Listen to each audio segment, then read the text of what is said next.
UDF സർക്കാർ അധികാരത്തിലേറിയ ശേഷം ഒരുപാട് വിസ്മയങ്ങൾ നമ്മൾ കണ്ടതാണ്. അതിൽ ഏറ്റവും പുതിയത് കൂടി എത്തിയിട്ടുണ്ട്. സാമൂഹ്യ സുരക്ഷാ പെൻഷൻ വീടുകളിലേക്ക് എത്തിക്കുന്ന പദ്ധതി സർക്കാർ അങ്ങ് നിർത്തിയിരിക്കുകയാണ്. അതായത് സാമൂഹ്യ സുരക്ഷാ പെൻഷൻ ഇനി വീടുകളിലേക്ക് വയോജനങ്ങൾക്ക് നേരിട്ട് എത്തിച്ചു നൽകില്ല, പകരം അക്കൗണ്ടിലേക്ക് വരികയാണ് ചെയ്യുക. നമ്മൾ വയസ്സായി പോയി എടുക്കാൻ വയ്യാഞ്ഞിട്ടാ വീട്ടിൽ കൊണ്ട് തരുന്നത്. ബാങ്കിൽ നിന്ന് ചെന്ന് എഴുതാനോ ഒപ്പിടാനോ ഒന്നും അറിഞ്ഞുകൂടാ. വയസ്സായ ആൾക്കാർക്ക് പോയി വാങ്ങാൻ ബുദ്ധിമുട്ടാണ്. അവർക്ക് ഇനി അങ്ങനെ വീട് കൊണ്ട് കൊടുക്കൂലെന്നാ. വീട് കൊണ്ട് കൊടുക്കൂല എന്ന് പറഞ്ഞത് വയ്യാത്തവർക്ക് കൊണ്ട് കൊടുത്തേ തന്നെ പറ്റുള്ളൂ, അല്ലാതെ എങ്ങനെ? ബാങ്കിൽ ചെന്ന് നമുക്ക് ATM ഇട്ട് എടുക്കാൻ അവർക്ക് അറിയില്ല. ATM എന്തരാണെന്ന് പോലും അറിഞ്ഞുകൂടാ. ആദ്യം വീടുകളിലേക്ക് എത്തിക്കുന്ന പദ്ധതി നിർത്തി ഇനി പെൻഷൻ പദ്ധതി തന്നെ നിർത്താനുള്ള നീക്കമാണ് നടക്കുന്നതെന്ന വിമർശനവും ശക്തമാണ്. ഏതായാലും പെൻഷൻ ഗുണഭോക്താക്കളോട് തന്നെ നമുക്ക് ഇതിന്റെ കാര്യങ്ങൾ ചോദിക്കാം. അത് ബുദ്ധിമുട്ടാണ്. വീട്ടിൽ കിട്ടിയിരുന്നെങ്കിൽ ഉപകാരമായി. ഇനി ബാങ്കിലൊക്കെ പോയി കാത്തിരിക്കണ്ടേ. അപ്പൊ ഇനി തൊട്ട് അങ്ങനെ വീട്ടിൽ കൊണ്ട് തരുന്നില്ല എന്നാണ് പറഞ്ഞത്. വീട്ടിൽ കൊണ്ട് തരുന്നില്ല എന്ന് പറഞ്ഞാൽ വീട്ടിൽ കൊണ്ട് തരുന്നതാണ് നമുക്ക് കൂടുതൽ സന്തോഷം. പെൻഷൻ വീട്ടിലേക്ക് കൊണ്ടുതരാത്ത ബുദ്ധിമുട്ടാണോ? ബുദ്ധിമുട്ടാണ് മോളെ, ആണ്. എന്നുവെച്ചാൽ ബാങ്കിൽ നിന്ന് ചെന്ന് എഴുതാനോ ഒപ്പിടാനോ ഒന്നും അറിഞ്ഞുകൂടാ. അപ്പം പിന്നെ അടിച്ചു നോക്കാനോ ഒന്നും അറിഞ്ഞുകൂടാ. അതുകൊണ്ട് വീട്ടിൽ കൊണ്ടുവരാനാണ് എളുപ്പം. അല്ലെങ്കിൽ വേറൊരാൾ ആശ്രയിക്കേണ്ടി അവിടെ ചെന്ന് ആരും എഴുതി തരൂല്ല മോളെ, ചെന്നിരുന്ന് കാക്കണം.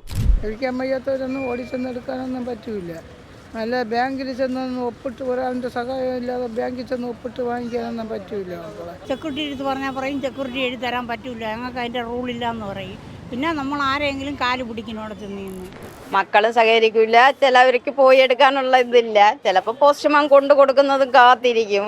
എല്ലാവരുടെ കാത്തിരുന്നാലും കിട്ടില്ല, നമ്മൾ പോയിട്ട് തന്നെ വാങ്ങണം. അപ്പോഴത് എങ്ങനെയാണെന്ന് അറിയില്ല മോളെ. ബുദ്ധിമുട്ടായിരിക്കും അല്ലേ? എന്തായാലും അവർക്ക് ബുദ്ധിമുട്ടായിരിക്കും. നടക്കാൻ പറ്റാത്തവരുണ്ട്. അപ്പൊ അവർക്കൊക്കെ ഇതൊരു പ്രശ്നമല്ലേ അല്ലേ? തന്നെ അവർക്ക് പ്രശ്നം തന്നെ. അവരെങ്ങനെ പോകും? രണ്ടു കാലൊന്നും വയ്യാതെ കിടക്കണവര്. രണ്ടു കാലം വയ്യല്ലോ മക്കളെ, പിന്നെ എങ്ങനെ പോകണം? വയസ്സായ ആൾക്കാർക്ക് പോയി വാങ്ങാൻ ബുദ്ധിമുട്ടാണ്. വീട്ടിൽ കൊണ്ട് കൊടുക്കുന്നതാണ് ഏറ്റവും നല്ലത്. ഇത് ബുദ്ധിമുട്ട് തന്നെ മോനെ. പ്രായം ചെന്നവർക്ക് നടക്കാൻ പറ്റാത്തവർക്കൊക്കെ ആണെങ്കിൽ അത് ബുദ്ധിമുട്ടാണ്.